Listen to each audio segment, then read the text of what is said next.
आप 18 से 20 घंटे 4 दिन पढ़िएगा, बट फिर वो आप मेंटेन नहीं कर पाइएगा, वो पॉसिबल नहीं है, हमारा बॉडी अलाउ नहीं करेगा। बट एक इतना होना चाहिए कि आप 6 से 8 घंटे के बीच में जितनी भी नींद ले। यूपीएससी के द्वारा आयोजित इंडियन फॉरेस्ट सर्विसेज में ऑल इंडिया रैंक 1 प्राप्त करने वाली कनिका अनब हमारे साथ बातचीत करने के लिए हैं। रांची की रहने वाली हैं कनिका अनब। इन्होंने देश भर में अव्वल दर्जा प्राप्त किया है, हमारे साथ बातचीत करने के लिए हैं। सबसे पहले तो आपको ढेर सारी बधाई। Thank you very much. उम्मीद थी कनिका जी कि आप ऑल इंडिया रैंक 1 प्राप्त करेंगे? नहीं, ऑल इंडिया रैंक 1 का तो उम्मीद बिल्कुल नहीं था। एग्ज़ाम अच्छा हुआ था, इंटरव्यू भी अच्छा था, तो मुझे लग रहा था कि सिलेक्शन हो जाना चाहिए इसमें। बट रैंक 1 तो I think it's a God's grace कि ऐसा हुआ है। I am very thankful. तो मतलब आपने जिस शिद्दत से तैयारी की थी, आपको यह उम्मीद थी कि रिजल्ट हो जाएगा? इसमें लग रहा था कि होना चाहिए। वैसे यूपीएससी में कुछ कह नहीं सकते हैं, कुछ भी होता है, लक का भी एक रोल होता है, कुछ अनसर्टेनिटी होती है, बट एक लग रहा था कि सब कुछ ठीक रहे तो हो जाना चाहिए। हो जाना चाहिए। अच्छा, कहाँ से, हमारे दर्शकों को आप बताने की कोशिश कीजिए कि कहाँ से आपकी पढ़ाई लिखाई शुरू हुई है, कैसे ये सफ़र आज आईएफएस तक पहुँच चुका है? पढ़ाई मेरी रांची में ही हुई है शुरू से ही। क्लास 1 से लेकर 10 तक मैंने सेक्रेड हार्ट स्कूल रांची से अपनी पढ़ाई की। फिर 11th-12th में जेवीएम शामली से पढ़ाई की। फिर उसके बाद ग्रेजुएशन के लिए मैं दिल्ली यूनिवर्सिटी चली गई थी। दिल्ली यूनिवर्सिटी मिरांडा हाउस से मैंने ज़ूलॉजी में ग्रेजुएशन किया, और पोस्ट ग्रेजुएशन मेरा जेएनयू से है, एमएससी बायोटेक। मुझे बायोलॉजी में थोड़ा इंटरेस्ट बचपन से रहा है, तो इसलिए मैंने उसी फील्ड को परस्यू किया। मैंने पीएचडी भी ज्वाइन किया था थोड़े टाइम के लिए, बट उसी टाइम पर फिर मैंने ये डिसीजन लिया कि शायद एक बार सिविल सर्विसेज भी ट्राई करके देखते हैं। एंड तो फिर वही मैंने 2021 से प्रिपरेशन शुरू किया। 4 साल लगे हैं मुझे, लेकिन फाइनली अभी जाकर। तो क्या शुरू से मन में एक चाह थी कि यूपीएससी एक बार देना है?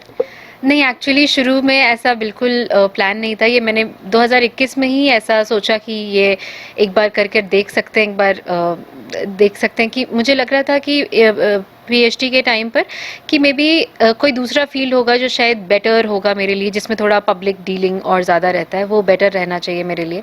तो तभी मैंने सोचा कि ये फील्ड को ट्राई करके देख सकते हैं, तो तब मैंने शुरू की कोशिश। अच्छा, अक्सर जब इन सफलताओं की बात होती है, खासकर इन दिनों बात की जाए तो कुछ दिनों पहले जब यूपीएससी के द्वारा सिविल सर्विसेज के रिजल्ट आए थे, सिविल सर्विसेज में भी आपने ट्राई किया था? हाँ, मैंने दोनों का ही मतलब फॉर्म कॉमन रहता है, और दोनों के लिए ही अप्लाई कर सकते हैं हम लोग साथ में। तो मैंने ये मेरा 3rd अटेम्प्ट था, तो मैंने तीनों ही बार ऐसा दोनों के लिए अप्लाई किया, सिविल सर्विसेज और फॉरेस्ट दोनों के लिए। पहले अटेम्प्ट में मेरा सिविल सर्विस का इंटरव्यू तक मैं गई थी, बट फॉरेस्ट का प्रीलिम्स का कट ऑफ क्लियर नहीं हुआ था। इसका प्रीलिम्स का कट ऑफ लगभग 15 नंबर ज़्यादा रहता है सीएसई से। तो बट सेकेंड टाइम पर मेरा प्रीलिम्स ओवरऑल क्लियर ही नहीं हुआ। 3rd टाइम अभी दोनों का ही प्रीलिम्स मेंस दोनों क्लियर हुआ, उसका भी इंटरव्यू दिया, इसका भी दिया, बट उसके फाइनल लिस्ट में नाम नहीं आया, और यहाँ पर नाम आ गया। तो मतलब कहीं ना कहीं नियति को कुछ और मंजूर थी कि आप उस रिजल्ट में आपका नाम सिर्फ ना रहे, आप देश में अव्वल दर्जा प्राप्त करें। शायद ऐसा कह सकते हैं, अभी ऐसा रिजल्ट आया है तो। मतलब भगवान यही चाह रहे थे कि आपको देश में 1 नंबर में रखना है। हो सकता है, अगर ऐसा है तो आई एम वेरी थैंकफुल। उस समय की जब रिजल्ट आपका नहीं हो पाया, जब आप मेंस तक गई, उसके बाद जब रिजल्ट में आपका नाम नहीं आता है, तो उसमें क्या मन के भाव थे, और अब के क्या भाव हैं जब आपने रैंक 1 आईएफएस में प्राप्त किया है? उस समय मुझे ये लग रहा था कि 1 महीने पहले की बात है, जब उस इंटरव्यू का उसका रिज़ल्ट आया था, तो फिर मुझे लग रहा था कि ये इतना लंबा मेहनत 1 साल पूरा लग जाता है, और फिर वही बैक टू होता है ना, कि जहाँ से शुरू किए थे वहीं पर वापस आ गए, तो किसी को भी बुरा लगता है कि सारी मेहनत बेकार हो गई। और अभी तो उस समय ऑफ कोर्स एक फीलिंग ऑफ डिसअपॉइंटमेंट रहता है, और अभी भी अभी है कि एक फीलिंग ऑफ एक्साइटमेंट है, एक इलेशन है जिसको कह सकते हैं, कि एटलीस्ट फाइनली तो वो जो पहला जो दुख था, जो डिसअपॉइंटमेंट था, वो आई थिंक इसने पूरी कर दी, वो अब कम हो गया वो डिसअपॉइंटमेंट, क्योंकि अच्छा, उस रिजल्ट के बाद आपके मन में आया होगा फिर से रीस्टार्ट। अब यहाँ से आपका आईएफएस में फिर से रीस्टार्ट होने वाला है, एक कह सकते हैं कि जब नौकरी ज्वाइन कीजिएगा तो बिल्कुल। तो ये अलग तरीके का एक रीस्टार्ट है और आई थिंक काफ़ी इंटरेस्टिंग होगा यहाँ पर। अच्छा, जब हम इन सफलताओं की कहानी अपने दर्शकों को बताते हैं, समाज में कहीं ना कहीं एक प्रेरणादायक स्टोरी होती है। लोग, खासकर यदि बेटियों के संदर्भ में बात की जाए, लड़कियों के संदर्भ में बात की जाए, तो कई प्रकार के कह सकते हैं कि चाहे रूढ़िवादी परंपराओं की बात कर ली जाए, आज के डेट में भी जब आप इस मॉडल युग में जी रहे हैं, आप उन कह सकते हैं कि माताएं हैं या बहनें हैं या तो वो परिवार है, उनको क्या संदेश देना चाहेंगी, खासकर बेटियों के लिए?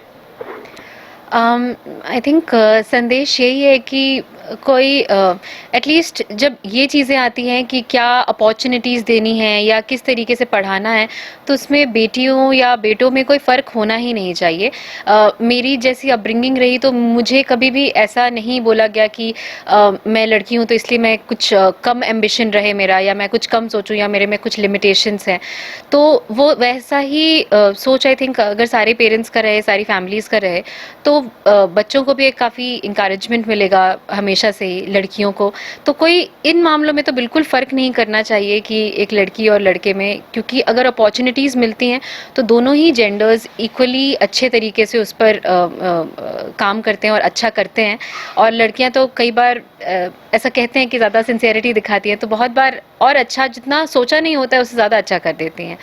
तो इसलिए कोई कोई डिफरेंस नहीं होना चाहिए इस मामले में तो।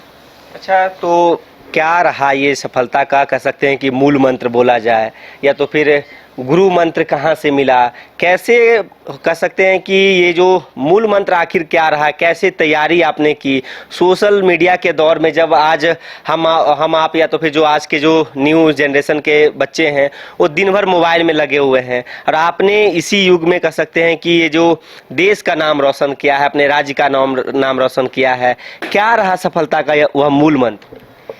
देखिए, ये ऐसा फील्ड है जहाँ पर आपको मतलब इस एग्ज़ाम में कंपटीशन बहुत रहता है, तो आपका एक ही सफलता का मेन मंत्र यही हो सकता है कि आप पढ़ें, आप मेहनत करें, और कोई दूसरा तरीका नहीं है। हाँ, आप ये नहीं कि बिल्कुल सोचे बिना बस मेहनत किए जा रहे हैं, स्मार्ट वर्क करना है, ये नहीं कि बस किए जा रहे हैं सोचे बिना, लेकिन मेहनत तो करना ही है और पढ़ाई करनी है डेली। कुछ सर्टेन घंटे जितने भी आपसे हो सके, कुछ जो वर्किंग होते हैं वो कम दे पाते हैं, जो घर पे, जैसे मैं वर्किंग नहीं थी तो मैं ज़्यादा घंटे दे पाती थी, तो वो उस तरीके से करना है। बट डेली एक सर्टेन रूटीन रहना चाहिए, डेली कुछ घंटे आपको देने पड़ेंगे।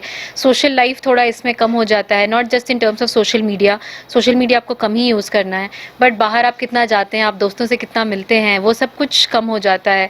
मैं भी बहुत कम ही बाहर जा पाती थी, और सोशल मीडिया भी ऐसा था कि मेरे अकाउंट्स हैं बट वो महीनों तक मैं यूज़ नहीं करती थी। कभी एग्ज़ाम्स ख़त्म हुए तो 2-3 दिन थोड़ा देख लिया कि क्या हो रहा है, उसके बाद फिर हटा देती थी। तो लार्जली यही था। अच्छा, अमूमन हम जब यूपीएससी जैसे प्रतियोगिता परीक्षा की बात करते हैं तो लोगों के मन में एक विचार है, या तो भी सोशल मीडिया से धरले से चल रहा है, 18 से 20 घंटा की पढ़ाई, 15 घंटा की पढ़ाई, इसके लिए कनिका जी कैसे सोचती हैं? क्या 18 से 20 घंटा या तो फिर 7 से 10 घंटा?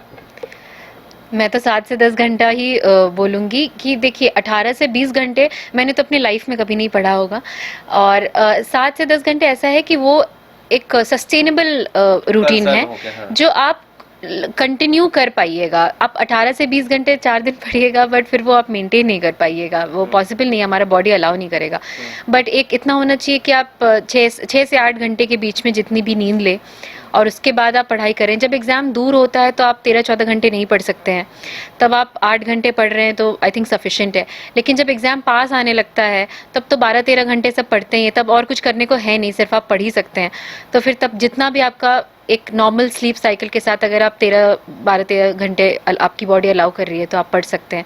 बट हाँ, आई डोंट थिंक 14 घंटे के बियॉन्ड तो मुझे लगता नहीं है पॉसिबल हो पाता है किसी के लिए भी पढ़ना, वर्स्ट केस सिनारियो में भी। अच्छा, माता पिता का क्या योगदान रहा, खासकर जब बच्चे इन सफलताओं को प्राप्त करते हैं तो उनमें परिवार का काफ़ी योगदान होता है। आप अपने परिवार के जो लोग हैं उन्हें क्या क्रेडिट देना चाहेंगी? आई थिंक कुछ भी कोई भी अचीव करता है तो वो सारा सक्सेस बाहर से दिखता है लेकिन पीछे से सपोर्ट पेरेंट्स का, फैमिली का हमेशा रहता है। तो वैसे मेरे भी पेरेंट्स का था। आई थिंक मतलब मुझे पढ़ाई के अलावा और किसी चीज़ का टेंशन नहीं, बाकी सारा कुछ मेरा ध्यान रखना और वो इमोशनल सपोर्ट देना, वो जब क्योंकि इतने फेलियर्स होने के बाद एक डिसअपॉइंटमेंट भी आती है, तो वो उसमें वैसे में इंकरेज करना और ये बार बार कहना कि नहीं आप कर सकते हैं और इनकरेज करते रहना, तो वो सारा कुछ आई थिंक वो पेरेंट्स उन्होंने किया, मेरी फैमिली ने किया और जो फ्रेंड्स रहते हैं उन लोगों ने भी इनकरेज किया। तो वो सारा कुछ, वो एक सपोर्ट सिस्टम बहुत ज़रूरी होता है जिससे कि कोई पुश मिलता रहे आपको, क्योंकि अदरवाइज़ ऐसे ही ये जर्नी लोनली है और अगर सपोर्ट ना रहे तो वो और बहुत ज़्यादा लोनली हो जाएगी। एक और सवाल है मैम कि आप जब अभी यूपीएससी में आपने जब आईएफएस में 1 रैंक प्राप्त किया है, तो क्या आप सिविल सर्विसेज की मन में फिर से चाह है कि उसमें भी एक बार अव्वल दर्जा प्राप्त करके देश का नाम फिर से और घर का भी नाम रोशन किया जाए? अभी मैंने वैसा कुछ सोचा नहीं है। अभी तो मुझे बहुत खुशी है जो भी ऐसा रिजल्ट आया है, तो उसके बारे में शायद बाद में सोचूंगी। अच्छा, जो अब एक अंतिम सवाल रहेगा कि जो बच्चे तैयारी कर रहे हैं, जो आपको अब देख के आगे बढ़ेंगे, उनके लिए आप क्या मैसेज देना चाहेंगे? उनके लिए यही मैसेज है कि देखिए, आप पढ़ाई से भागना नहीं है, पढ़ाई करनी है यहाँ पर। और ये इस तरह के जॉब्स ऐसे होते हैं कि आपको आगे जॉब में भी पढ़ते रहना पड़ता है, कुछ कुछ नया सीखते ही रहना पड़ता है, तो आपको पढ़ने से भागना नहीं है। आजकल ये एक फ़ायदा है कि बहुत सारा कुछ आपको ऑनलाइन अवेलेबल है, बहुत सारे टॉपिक्स अगर आप अटक रहे हैं, बहुत लोगों को शायद पढ़ने में उतना ईजी नहीं होता है, तो आप उस चीज़ का वीडियो देख सकते हैं, आप उससे बेटर तरीके से समझ सकते हैं किसी चीज़ को। सारे टेस्ट्स, करंट अफेयर्स, सब कुछ बहुत अच्छे तरीके से ऑनलाइन अवेलेबल हैं, आप उसका यूज़ करिए और जितना भी सिलेबस है वो सिलेबस के हिसाब से आप प्रिपेयर करिए और प्रीवियस ईयर क्वेश्चंस पर ध्यान दीजिए। प्रीलिम्स की बात करें तो सीसैट को इग्नोर मत करिए, उस पर भी फोकस करिए। तो ये जो बेसिक्स हैं, कुछ ऐसा नहीं है कि कुछ बहुत एक्स्ट्रा ऑर्डिनरी कर लेना है, लेकिन जो बेसिक्स है उसी चीज़ को बार बार करना है, उसी चीज़ को बहुत थरो तरीके से करना है। तो यही करने से कभी टाइम लग जाता है लेकिन इवेंचुअली आई थिंक आप सक्सेसफुल होंगे। जब आप नए स्टूडेंट को गाइड कर रही हैं, इसमें मेरा भी एक सवाल है कि जो हिंदी माध्यम के जो विद्यार्थी हैं, फिर जो इंग्लिश मीडियम के जो स्टूडेंट हैं, उनके लिए जैसे खासकर हिंदी में जो माध्यम के जो स्टूडेंट हैं, उनमें एक डर का ये माहौल रहता है कि कैसे होगा, क्या होगा। हम लोग तो हिंदी माध्यम के स्टूडेंट हैं, उनको क्या संदेश देना चाहेंगे? आप हिंदी से कि इंग्लिश से थे? नहीं, मैं इंग्लिश से थी और एक्चुअली आईएफओएस में शायद बस इंग्लिश मीडियम ही होता है, लेकिन सिविल सर्विसेज में तो दोनों मीडियम्स ही अवेलेबल हैं। और देखिए, मेन बात यही है कि किसी भी चीज़ को लेके, वेदर ये हिंदी मीडियम की बात हो या फिर लेट्स से कोई बहुत अच्छे कॉलेज से नहीं है या किसी का मे बी उतना वैसा स्ट्रॉन्ग बैकग्राउंड नहीं है, तो किसी भी चीज़ को लेकर खुद में इन्फीरियॉरिटी कॉम्प्लेक्स नहीं लाना है कि मेरे में ये कमी है। आई नो बहुत नेचुरल होता है कि आप ऐसे तरीके से सोचें कि यार कंपटीशन, कुछ लोग कितने अलग हैं और मुझ में शायद कुछ कमी है, बट आई थिंक ऐसा नहीं है। यहाँ पर कोई रूल्स नहीं है कि आप एक सर्टेन तरीके के होंगे तभी आपका सिलेक्शन होगा। यहाँ पर है जो भी आपका एग्ज़ाम का डिमांड है, अगर आप उसको मीट कर पा रहे हैं, B it in English medium, Hindi medium, बड़े शहर में, छोटे शहर में, financially well background, financially week background, जिस भी बैकग्राउंड से आप हैं, अगर आप बस उन डिमांड्स को मीट कर पा रहे हैं, आप मेहनत कर रहे हैं, सही तरीके से मेहनत कर रहे हैं, तो आई थिंक आपको रिजल्ट्स मिलेंगे। अब इंडियन फॉरेस्ट सर्विस में क्या बदलाव आप, यदि आपको 2 बदलाव करने की बात की जाए, कैसे आप उन बदलावों को कीजिएगा फॉरेस्ट सर्विसेज की यदि बात की जाए तो? देखिए, बदलाव तो पता नहीं, अगर आप बोलें कि किस फील्ड में काम करने का पर्टिकुलरली इंटरेस्ट है मुझे, तो मैं क्योंकि एक बायोलॉजी बैकग्राउंड से भी आती हूँ, तो मुझे वो जानवरों वाला फील्ड थोड़ा इंटरेस्टिंग लगता है। तो मैंने बायोडाइवर्सिटी कंजर्वेशन को लेकर मैं काम करना चाहूँगी। आजकल वैसे भी हम लोग देख रहे हैं कि काफ़ी बायोडाइवर्सिटी थ्रेटेंड है, कितनी सारी स्पीसीज़ हमारे एक्सटिंक्शन के पास आ गई हैं, तो उन चीज़ों को लेकर मैं काम करना पसंद करूँगी। और दूसरा होता है कि स्पेशली जो जंगलों के आसपास रहने वाले ट्राइबल्स हैं, तो उनका वेलफेयर और जंगल का हेल्थ मेंटेन करना, दोनों को साथ में, दोनों कम्युनिटीज़ आपस में हार्मोनाइज हो जाएं, एक दूसरे को सपोर्ट करें और ट्राइबल्स का भी वेलफेयर हो, तो आई थिंक ये दोनों मेरा मेजर गोल्स रहेगा। चलिए, अग्रिम शुभकामनाएं आपको। Thank you very much. ये थी हमारे साथ कनिका अनव, जिन्होंने यूपीएससी आईएफएस में रैंक 1 प्राप्त किया है, इनसे हमने बातचीत की। इन्होंने साफ तौर पे बताया है कि जो सफलता के जो मूल मंत्र हैं, जो आज के डेट में लोगों को, यदि जो स्टूडेंट है उन्हें सफल होना है, तो कहीं ना कहीं जो 18 से 20 घंटे की जो कह सकते हैं कि प्रचलन या तो फिर जो बातें चल रही हैं उन्हें पढ़ना है, ये कहीं से सही नहीं है। 7 से 10 घंटे की मेहनत जरूर रंग लाएगी। इसके साथ ही हम इस खास पेशकश में आपको यह बताना चाहेंगे कि देश की बेटियां जिस प्रकार से देश का नाम रोशन कर रही हैं, तो कहीं ना कहीं बेटियों को एक आज़ादी देने की ज़रूरत है। उन जो परंपराएं चलती आ रही है, जो लोगों के मन में जो कह सकते हैं कि नेगेटिविटी के भाव हैं, उसे बदलने की कोशिश कीजिए, तो ज़रूर आपको इस प्रकार के सफलताएं और भी देखने को मिलेंगे। फिलहाल इस खबर में इतना ही। अपने सहयोगी नूतन तिर्की के साथ सौरभ सिंह, न्यूज़ बाइस्कोप, रांची। अगर आप देश के किसी भी कोने में रहते हैं, अगर आप पटना आना चाहते हैं और घर जैसे रहने और खाने का आनंद लेना चाहते हैं, तो एक बार जरूर आए होटल डायमंटन। संपर्क करें 9572759746, 9031859981, 0612400153। एड्रेस अपोजिट विद्या संस्कार स्कूल, रंजन पथ, गोला रोड, बेली रोड, पटना 801503। झारखंड में पहली बार मजा लीजिए क्रेजी रिवर का। प्राकृतिक वादियों के बीच 6 एकड़ में बने वाटर पार्क का आनंद पूरे परिवार के साथ लें। Equatica Funplex water park, a complete family park, excitement का भरपूर dose, huge cyclone slide, WMPS big family pool with 13 slides, big wave pools with high waves, kids के लिए अलग से play area, octopus rain dance, pendulum slides, top class restaurant, साथ ही senior citizen के लिए स्पेशल अरेंजमेंट। पूरी family के साथ बिताएं दिन भर मस्ती के पल। इक्वाटिका Funplex water park, near Remta dam, चुकरू मोड़, रांची।